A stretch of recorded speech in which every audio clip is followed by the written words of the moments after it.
नमस्कार। मैं ब्रिजेश कुमार मिश्र।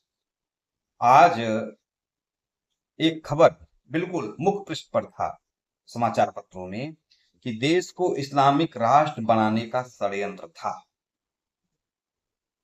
अगर देश की मीडिया को और देश को लोगों को लगता है कि झांगुर बाबा कोई एक व्यक्ति है जो राष्ट्र को इस्लामिक राष्ट्र बनाना चाहता है, तो आप वास्तव में हिंदुओं की पीठ में खंजर भोंकना चाहते हो।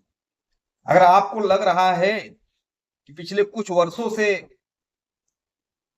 हिंदुस्तान को इस्लामिक राष्ट्र बनाने का षड्यंत्र चल रहा है, तो भी आप हिंदुओं के पीठ में खंजर घोंप रहे हो, राष्ट्र के पीठ में खंजर घोंप रहे हो। अगर आपको लगता है कि केवल झांगुर बस और चंद मुसलमान हैं जो संकीर्ण मानसिकता के हैं, वो इस्लामिक राष्ट्र का सपना देख रहे हैं, तो भी आप राष्ट्र के पीठ में खंजर। हकीकत में इस राष्ट्र को इस्लामिक राष्ट्र बनाने की प्रक्रिया जो है वो आज से नहीं चल रही है। जिस दिन भारत का विभाजन हुआ 14 अगस्त 1947, विभाजन तो हो गया इस्लाम के नाम पर, मजहब के नाम पर, उसके पहले से चल रहा है। उस समय भी ये जो मुसलमान रुके और या रोके गए, वो इस षड्यंत्र के तहत ही रोके गए थे कि आगे फिर से या तो हमें भारत को का बंटवारा करना है या फिर गजवाए हिंद करना है।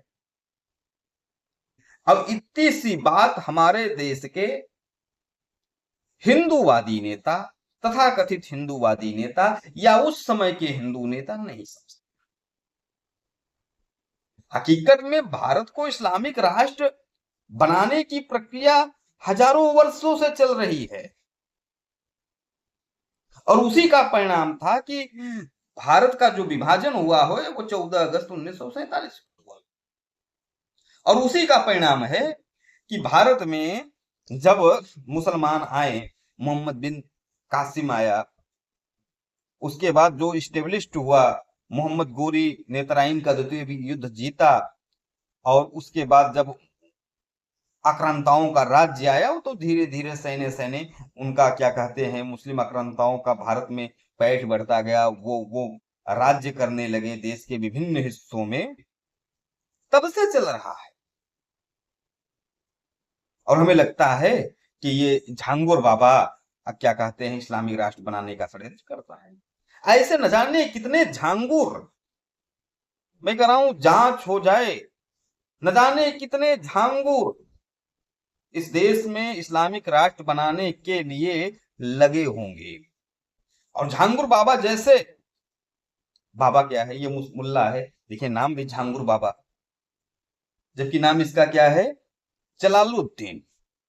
ये जलालुद्दीन है, ये झांगुर बाबा। ऐसे अनेकों झांगुर बाबा भारत को गजवाए हिंद या फिर इस्लामिक राष्ट्र बनाने के लिए काम कर रहे हैं। और इस्लाम को मानने वाला, जो दीन को मानने वाला मुसलमान है, वह प्रत्येक मुसलमान झांगुर बाबा जैसे लोगों का न सिर्फ समर्थन करता है, बल्कि वह भी प्रयासरत है। वो आपके बीच में बैठकर, ब्रजेश भाई, गंगा जमुनी तहजीब, हम सब एक साथ पले हैं, बढ़े हैं, क्रिकेट खेले हैं, हम सब मिलकर भारत को बनाते हैं, ऐसी बातें करके हिंदुओं को गुमराह करते हैं। और हिंदू बड़ा भोला है, ये गुमराह हो जाता है। ये अब भी राजनीति के मामले में, षड्यंत्र के मामले में मुस्लिमों से कई गुना पीछे है। और दुर्भाग्य ये है कि हमारे देश के हिंदूवादी नेता भी जो हिंदुत्व की राजनीति कर रहे हैं, वो भी इन मुसलमानों के साथ अलतकिया में सम्मिलित है। वो कहते हैं कि मुसलमानों के बिना जो हो राष्ट्रहित ही संभव नहीं, बिना मुस्लिमों के हिंदुस्तान की कल्पना ही नहीं की जा सकती, सनातन की कल्पना नहीं की जा सकती। अरे भैया, जब इस्लाम पैदा नहीं हुआ था, उसके न जाने कितने हजारों सालों से ये सनातन है और ये हिंदुस्तान है, फिर कैसे था? ये बताए जो नेता कहते हैं, जो हिंदूवादी नेता कहते हैं कि बिना इस्लाम के, बिना क्या कहते हैं मुस्लिमों के हिंदू की कल्पना नहीं की जा सकती, वो बताएं क्या पैगंबर मोहम्मद साहब के आने से पहले हिंदुओं का अस्तित्व नहीं था, भारत का अस्तित्व नहीं था? जो ये चटनी चटा रहे हो आप हिंदुओं को, ये चटनी चटाना बंद कर दो भैया, सत्य बोलो कि जहां मुसलमान अधिक होता है वहां पर हिंदुओं का कत्लेआम होता है। कश्मीर उदाहरण है। अभी एक फिल्म आई है, चल रही है, वो फिल्म क्या है? बंगाल फाइल्स। कि आजादी के समय, डायरेक्ट एक्शन के समय किस प्रकार से हिंदुओं का कत्लेआम हुआ था।